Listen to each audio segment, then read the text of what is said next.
On a frigid February night in 1984, high on Alaska's Mount Denali, also known as Mount McKinley, one of the world's greatest adventurers of the 20th century, vanished without a trace. Naomi Omura had just achieved an astonishing feat, completing the first solo winter ascent of Denali, but he would never return to tell the tale. The day after his historic summit, amid howling winds and -50-degree temperatures, Omura disappeared into the mountain's icy expanse. His mysterious fate has captivated the world for decades, sparking both awe at his accomplishment and sorrow at the tragedy that followed. Naomi Omura was no ordinary climber, and he had racked up solo exploits that had already made him a legend. He was the first person to reach the North Pole alone, the first to raft the Amazon River solo, and in 1970 the first to summit Denali solo in summer. In fact, by age 29 he had climbed 5 of the 7 summits, a record that highlighted his prodigious endurance and skill. This soft-spoken, unassuming man carried an iron will and a taste for adventures once deemed impossible. By 1984, Omura had set his sights on a new milestone, a solo winter ascent of Denali. At just over 20,000 feet, Denali is North America's highest peak, infamous for brutal weather and extreme cold. Climbing it in summer is challenging enough, but in winter, it's downright perilous. And it wasn't summited in this season until 1967. And just to put things in perspective further, no climber had ever attempted Denali solo in the winter until Omura came along. Omura prepared meticulously for the brutal conditions. He knew glacier crevices, often hidden under snow, posed a persistent threat. To guard against a fall into one of these glacial nightmares, he devised a heart-stopping self-rescue system that sounds absolutely insane. He had bamboo poles strapped across his shoulders that could catch on the edges and help pull him out after he fell into these wintry pits. Embracing a fast and light approach to mountaineering, he carried only about 40 pounds of gear, plus a sled. In an effort to keep his gear to a minimum, he didn't even pack a tent. He planned to sleep in snow caves instead, and brought very limited fuel for cooking, accepting that most of his meals would be ice cold to save weight. Every ounce saved made him faster, which was crucial when racing against short winter daylight and frequent storms. On February 1st, 1984, Naomi Omura set out from the Kahilna Glacier Base Camp alone. Over the next 10 days, bush pilots occasionally flew by to monitor his progress from afar.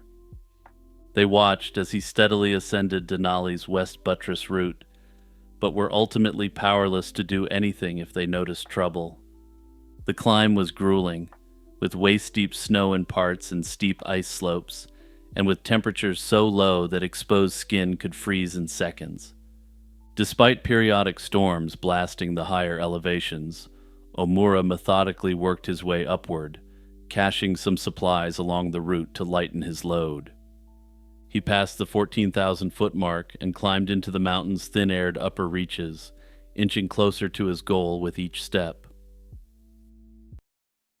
February 12, 1984, brought a brief window of clearer weather, and it happened to be Omura's 43rd birthday. That afternoon, a pilot spotted him only a few hundred feet below the summit. Omura radioed that he expected to reach the top by 4 that afternoon, but progress was slow at that altitude. When the plane crew looked again at 4, he was still climbing and had not yet arrived at the summit. Darkness fell soon after, and observers lost sight of him as the mountain was engulfed in night and cloud. Incredibly, Omura did reach Denali's summit that evening, planting the Japanese flag on the top of this great mountain, all while he was alone in the dark. In a brief radio call the next morning, he reported that he had stood on the top of Denali the night before, achieving his seemingly impossible goal. During this call, he mentioned that he then descended for a few hours to a camp, though he didn't specify where it was. He sounded exhausted, but said he was okay, and told his support crew to expect him back at base camp by February 15th.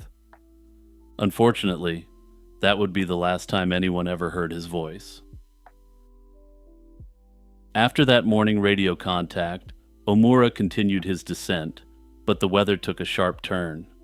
A fierce storm swept over Denali on February 13th, bringing howling winds and bitter cold. The mountain was soon fully shrouded in whiteout blizzard conditions. Planes attempted to fly over on the 13th and 14th, but saw nothing through the clouds and blowing snow. By February 15th, the day Omura was due out, concern was growing. A veteran pilot, Doug Geating, flew to the base camp to pick up Omura, only to find the camp empty.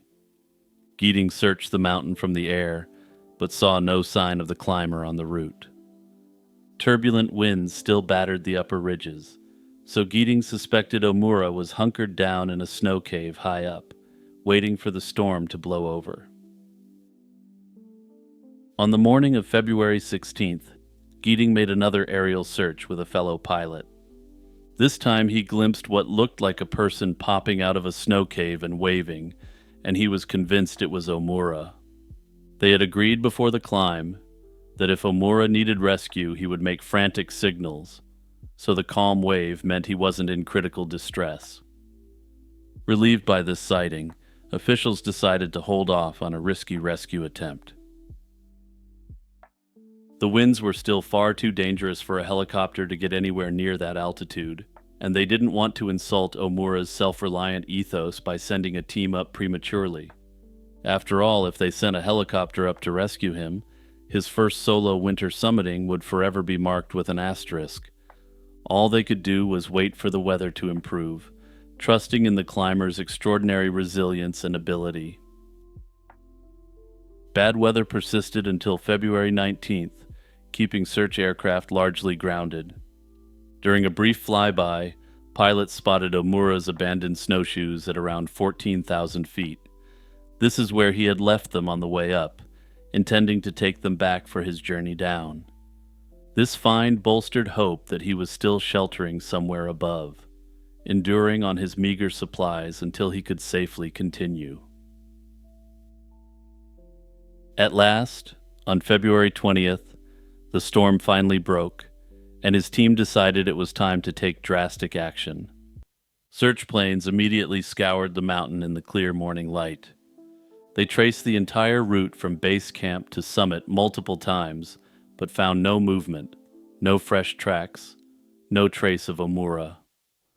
In such good weather, he should have been visible if he were on the move.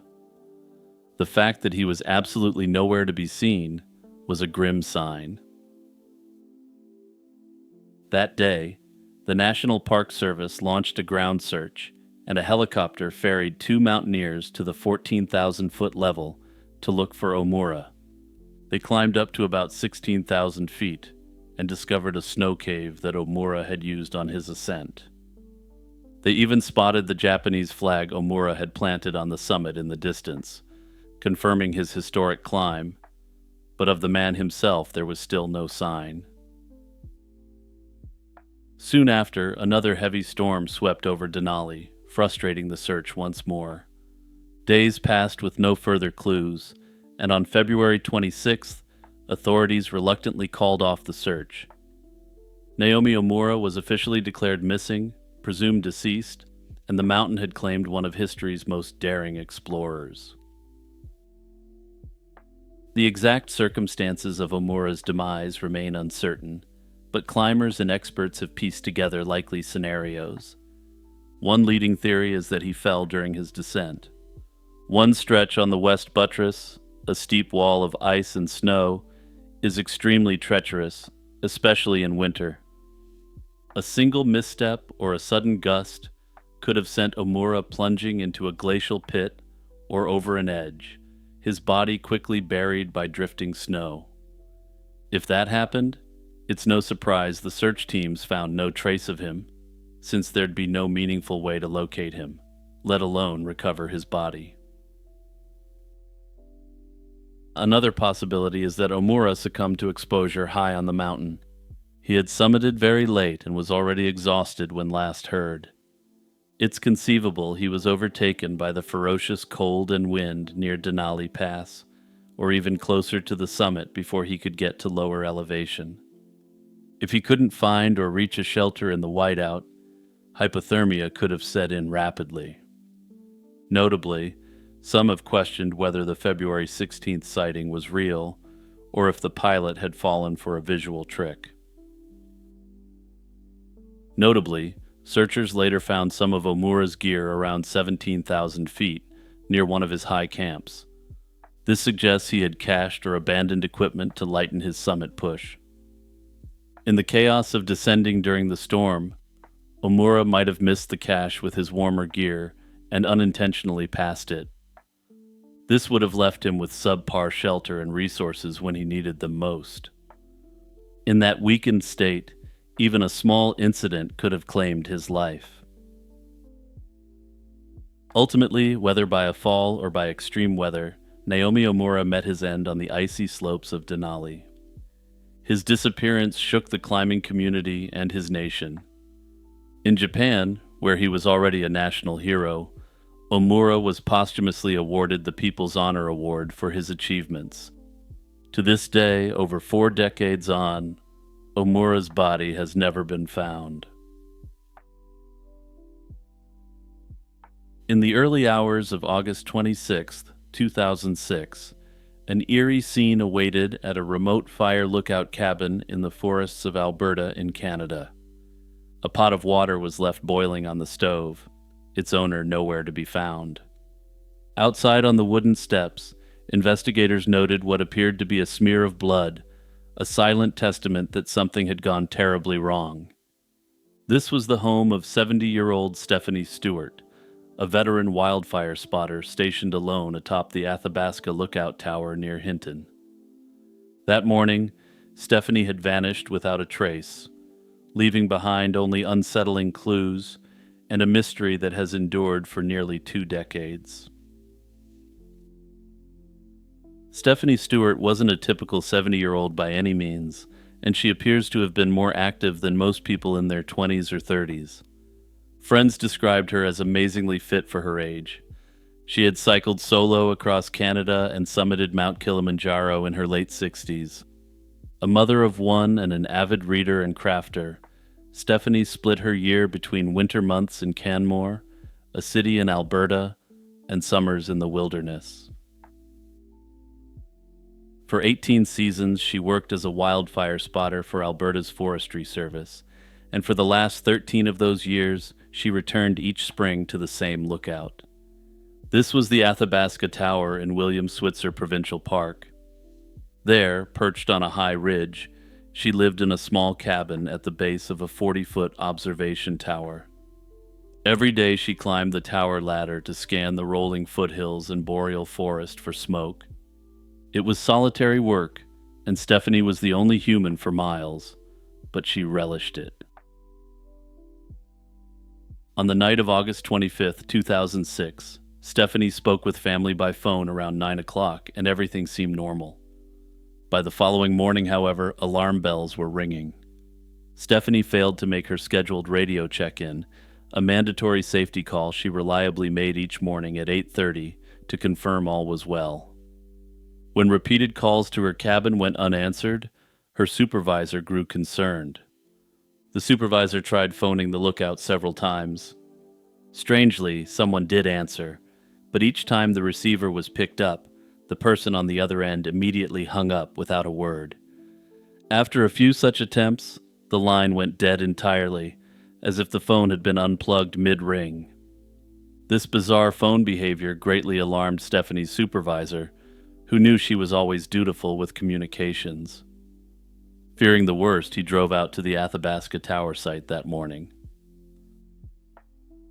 Arriving by roughly 9 a.m., the supervisor found an ominous, perplexing scene. Stephanie's pickup truck was still parked outside the cabin, ruling out the possibility that she had driven off. Inside the small dwelling, a pot of water was boiling away on the stove untended, as if Stephanie had stepped out briefly and intended to return at any moment. A quick search of the area found no sign of the woman, and a complete sense of dread overcame the supervisor. Noticing some out of place details, the supervisor contacted the Royal Canadian Mounted Police immediately, and Stephanie was formally reported missing. Investigators processing the cabin soon discovered that a few personal items were missing from Stephanie's quarters. Notably, her bedding, 2 pillows with blue pillowcases, a burgundy bedsheet, and a Navajo pattern duvet were gone, as was Stephanie's gold wristwatch. These items were absent despite no sign of a struggle inside. Outside the cabin, however, a troubling clue turned up. There were traces of blood on the steps of the cabin, and they appeared to be quite fresh. Authorities have never released full details about the blood evidence, but its presence strongly indicated that some violence had occurred at the site. All signs appeared to point to one overwhelming conclusion. Stephanie Stewart was abducted by an unknown person or persons that morning. News of Stephanie's disappearance spread fast, and an enormous search operation was launched in the rugged foothills around the Athabasca Lookout. Search and rescue teams and park rangers, alongside hundreds of volunteers, combed through dense forest, looking for any trace of the missing fire spotter. Helicopters buzzed overhead, and tracking dogs sniffed for clues on the ground. Searchers scoured a radius of several kilometers around the tower, but nothing definitive was found. It became one of the largest search efforts in Alberta's history, yet it turned up painfully little. Notably, investigators treated the site as a potential crime scene from the start, due to the suspicious circumstances surrounding Stephanie's disappearance. They noted the totality of evidence was inconsistent with any voluntary departure. The fact that Stephanie left behind her truck, her keys, and even her morning coffee heating on the stove suggested she had fully intended to remain there for her day's work. Further, the missing bedding suggested that it may have been used to move Stephanie out of the cabin. Unfortunately, despite thorough forensic work, no definitive DNA or fingerprints leading to a suspect were publicly reported. Authorities did state that evidence at the scene convinced them Stephanie had been the victim of a slaying, even though her body was not found. With the case unsolved, various theories have emerged over the years about what might have happened to Stephanie Stewart. Some are grounded in investigative leads, while others are the product of armchair detectives puzzling over the scant evidence. The most widely accepted theory is that an unknown person approached Stephanie's cabin, likely in the early morning, and harmed her in the course of a robbery or assault. Perhaps someone driving along the highway took a detour up to the lookout, either hoping to find valuables or seeking shelter, and encountered Stephanie. The boiling water on the stove hints that she might have invited a visitor inside for tea or coffee, as she often did with guests, not realizing the danger. In this scenario, something turned violent, and the perpetrator hurriedly removed Stephanie before fleeing. The fact that the phone line was abruptly disconnected during the supervisor's calls suggests the intruder was present at 8:30 that morning and panicked when the phone rang. Another variant of this theory suggests that Stephanie actually fell victim to someone she knew. This theory explains why she would have opened her door for this unknown individual. For instance, if a park ranger had knocked on her door, she likely would have had no reason whatsoever not to welcome him in, not knowing what his intent was. That said, this avenue has been pursued, and as far as we are aware, based on information made public, no one in the Park Service is a suspect. Over time, speculation has focused on a few possible suspects, including one particularly notorious name, Travis Vader. Vader is a central figure in a high-profile Alberta criminal case.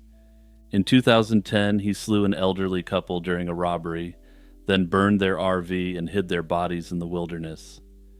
Given that Vader targeted senior citizens and was known to be involved in theft and violence, Some have wondered if he could have crossed paths with Stephanie in 2006.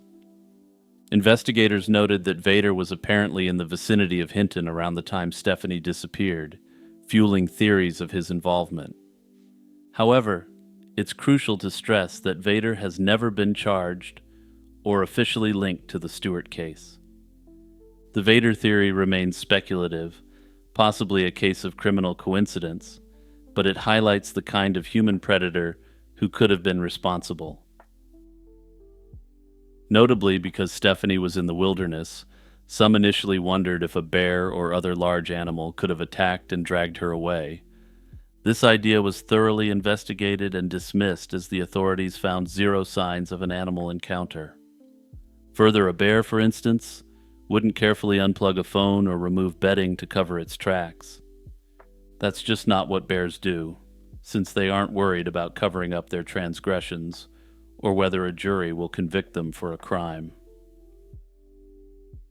In the months and years following 2006, as the case remained unsolved, Alberta's Forestry Department took concrete steps to improve safety and security at all fire lookout towers. Where once lookout sites were relatively open, they're now secured with locked gates and perimeter fences to keep intruders out. Notably, the signs directing tourists to these lookouts were removed, making them harder to find. The occupants of these fire lookouts have also been advised not to let in any guests, and to essentially treat any visitor as potentially hostile. To this end, the cabins themselves were retrofitted with stronger steel doors, shatterproof glass windows, and improved locks.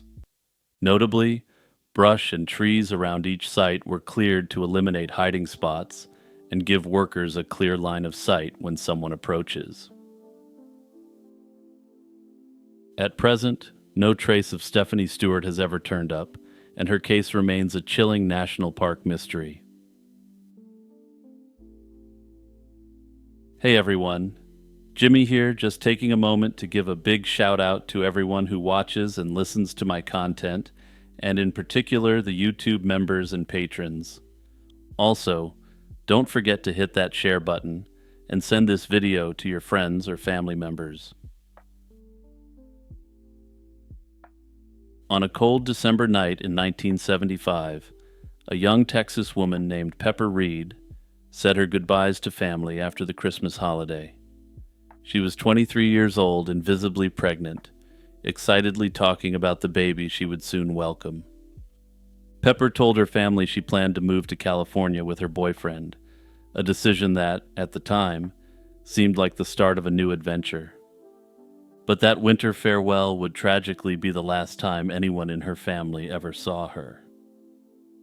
In the decades that followed, Pepper Reed's disappearance became a haunting mystery. For nearly 50 years, there were no answers, until an astonishing forensic breakthrough tied Pepper's fate to one of America's most notorious cold cases. Born in 1952, Pepper was raised in the Houston area and had family who cared deeply about her. In late 1975, Pepper introduced her family to a new boyfriend, a man named Terry Rasmussen, and revealed she was expecting a baby with him. During the Christmas of 1975, Pepper spent time with her relatives in Texas, appearing happy and hopeful about moving west for a fresh start. Shortly after the holiday, Pepper left Texas with Rasmussen to begin their new life in California. Unbeknownst to her loved ones, this move marked the beginning of a dark journey from which she would never return. Pepper's family never met the baby she was carrying, nor did they hear from Pepper again after she departed Texas. At first, they may have hoped that Pepper was simply busy settling into life in California, or that she had chosen to break ties and start over. As months turned to years with no contact, however, the family's concern grew into dread. That said, Pepper was an adult, and there was nothing to indicate that anything had actually happened to her, so the authorities weren't too concerned. What Pepper's family and the authorities couldn't have known in 1975 was that the man she left with, Terry Rasmussen, would go on to be an infamous serial predator. Rasmussen was an Air Force veteran turned nomadic electrician who had a knack for adopting new identities and slipping away from trouble. Wherever he went, people in his orbit, particularly women and children, seemed to vanish under mysterious circumstances. Rasmussen cycled through aliases like Bob Evans, Curtis Kimball, and others to cover his tracks, leaving a trail of shattered lives across multiple states. Notably, when he met Pepper, Rasmussen had recently walked out on his wife and children in Arizona, though it's highly unlikely that Pepper knew this fact. By the late 1970s, Rasmussen was living in different places around the country, often working blue-collar jobs. He spent time in Phoenix and Houston and eventually California, moving frequently to stay ahead of suspicion. Over the years, investigators would link Terry Rasmussen to a string of gruesome crimes. He was the prime suspect in the disappearance of at least 2 women he'd been romantically involved with, including Pepper, and he was confirmed to have slain others. His known victims include a California chemist named Unsolved June and a New Hampshire woman named Morales Honeychurch, along with her 2 young daughters. By the time law enforcement finally identified Rasmussen's deadly trail, he had already perished in prison in 2010, taking many secrets with him. While Pepper's family agonized over her unexplained absence, an apparently unrelated mystery was brewing nearly 2,000 miles away in the quiet woods of New Hampshire. In November 1985, a hunter exploring Bear Brook State Park stumbled upon a large 55-gallon metal drum hidden among the trees. Inside, wrapped in plastic, were the badly decomposed bodies of a young girl and a woman.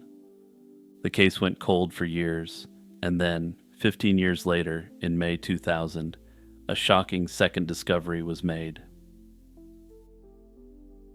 Not far from the first site, another rusted barrel was found, containing the skeletal remains of 2 more girls, estimated to have been toddlers. Investigators now realize they were dealing with 4 victims in total, an adult female and 3 young children, all hidden in the woods near Bear Brook State Park. For decades, the identities of the Bear Brook 4 remained unknown. In the early 2000s, forensic testing determined that the adult woman and 2 of the girls were maternally related, while the 3rd little girl wasn't. In 2017, a breakthrough in DNA analysis revealed a clue. The mysterious 3rd child was the biological daughter of Terry Rasmussen himself. This was the first indication that the Bear Brook slayings were connected to Rasmussen, and by extension, it hinted that Pepper Reed's long-lost child might be among the victims. Still, the little girl's name and her mother's identity were unknown, leaving Pepper's fate unknown as well.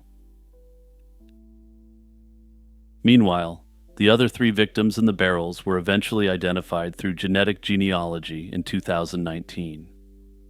They were Morales Honeychurch and her 2 daughters, Marie Vaughn, age 7, and Sarah McWaters, age 11 months. Honeychurch had been Rasmussen's girlfriend after Pepper, and she was last seen alive in late 1978, introducing Rasmussen to her family in California. Shortly after this introduction, all 3 of them vanished without a trace.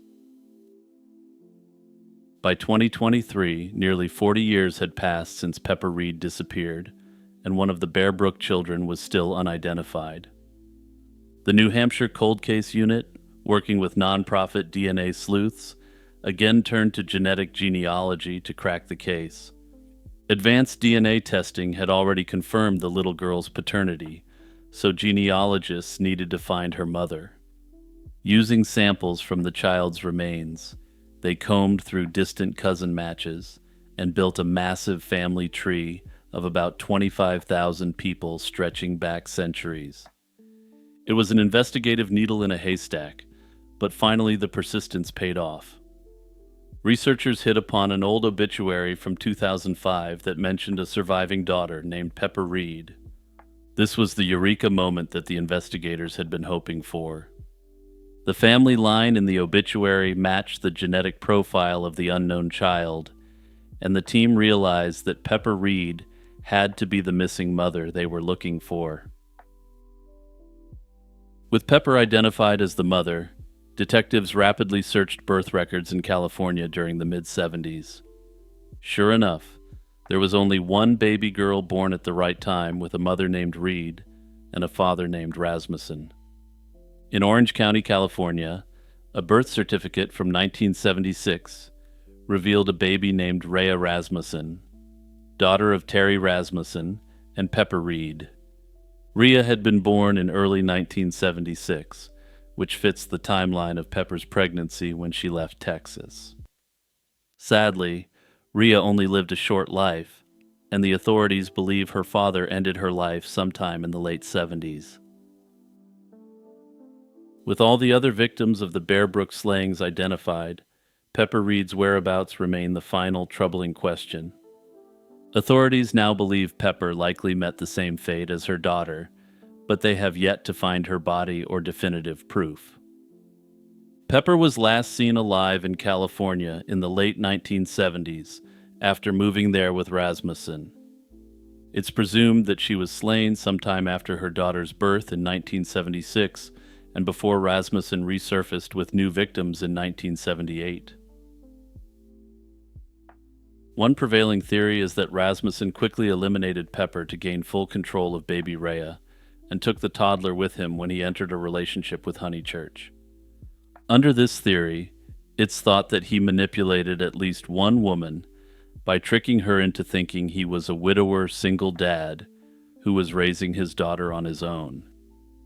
If this theory is correct, Pepper's slaying likely occurred in California, and her remains could be anywhere between Texas and the Golden State given his travels. Despite extensive searches, no unidentified remains have yet been linked to Pepper. Another theory, based on Rasmussen's pattern, is that Pepper's disappearance was part of a broader series of crimes that spanned multiple states. Investigators note that between 1974 and 1985, Rasmussen popped up in various other states including New Hampshire, Arizona, Oregon, and Virginia, often under fake names. For example, in 1981, another girlfriend of his, Denise Bowden of New Hampshire, went missing and was never found. Rasmussen then fled that state with Denise's infant daughter in tow before abandoning the child in California. This idea supports the speculation that he was tricking women into believing he was a widowed single dad. Notably, some are hanging upon the extremely faint hope that Pepper herself may be alive. It's theoretically possible that Rasmussen threatened her and then stole Rhea, perhaps telling her that he would eliminate the child if she went to the authorities. Personally, though, I don't buy this theory for a moment, since Rasmussen's modus operandi indicates that he wouldn't leave anyone alive who he considered a loose end. Today, Pepper Reed's case is officially an open investigation. Ultimately, my personal belief is that Pepper is likely one of the nation's innumerable Jane Doe cases. At present, we'll probably have to wait until a breakthrough in one of these cases connects Pepper to that still unknown Jane Doe.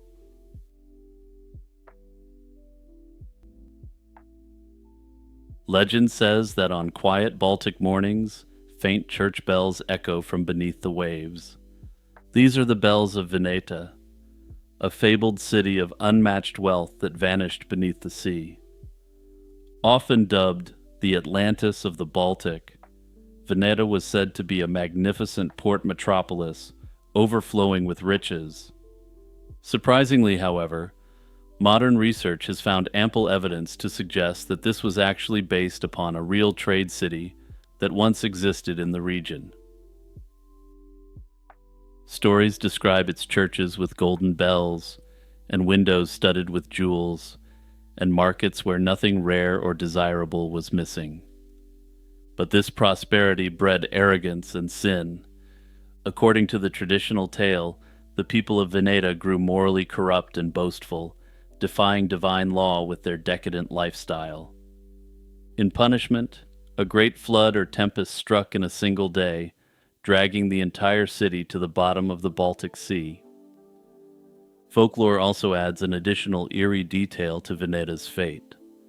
Some say that on Midsummer Night, once every century, the lost city rises from the sea for a short time. Historians and archaeologists have scoured records and coastlines for clues. Interestingly, medieval chronicles do mention a great city in the same region, suggesting that Veneta's story drew on memories of a genuine place. In the 11th century, Adam of Bremen wrote of a wealthy Slavic trading emporium on an island in the Oder River's Baltic outlet, where merchants from many nations gathered. A century earlier, a traveler by the name of Ibrahim ibn Yaqub described a large city on the Baltic coast as the greatest of all European cities, boasting 12 gates and busy markets. These accounts likely refer to the same settlement, a real medieval port whose grandeur could have inspired the legend of Veneta. Over time, scholars have proposed different locations for this lost city. One long-standing theory placed Veneta off the coast of Usedom, near Kosorov, today on the German side of the Baltic. By the 16th century, people in that area believed a sunken city lay offshore. Crowds would even gather by the beach at Kosorov, straining to hear the submerged bells of Veneta ringing from beneath the waves. However, modern archaeological surveys have found no trace of a drowned medieval city on Usedom's coast. Without any physical evidence, the Kosorov location for Veneta is now regarded as folklore rather than fact. Another hypothesis, popular on old maps, placed Veneta near the tiny island of Rudin. This idea arose after a massive coastal flood in 1306 changed the shape of the shoreline there, sparking tales of land, and perhaps ruins of a city, lost to the sea.